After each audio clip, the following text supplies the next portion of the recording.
toutes et bonjour à tous et bienvenue dans cette nouvelle vidéo qui aujourd'hui va traiter de la passe au bruit numéro 2.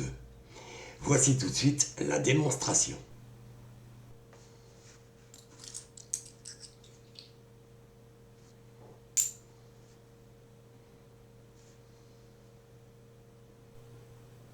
Voilà, alors vous venez de voir la démonstration. Alors qu'est-ce qui se passe exactement? En fait, on a une pièce en position de l'empalmage classique, l'autre pièce qui vient reposer dessus ou qui est légèrement plus bas. L'essentiel, c'est qu'on présente deux pièces à nos spectateurs.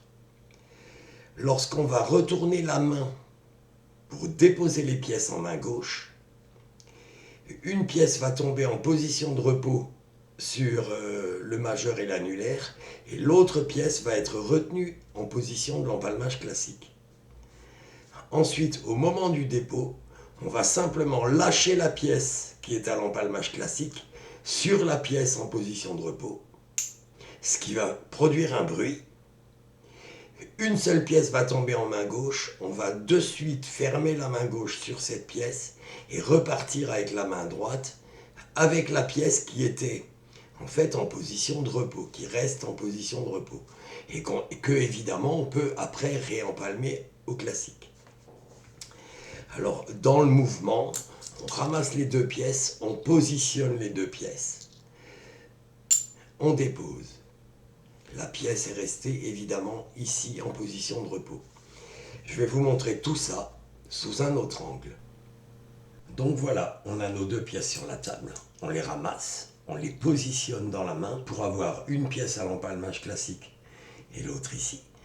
En refermant la main, une pièce tombe en position de repos, l'autre reste en position de l'empalmage classique. Puis on va lâcher la pièce qui est à l'empalmage classique sur l'autre et elle va glisser en main gauche.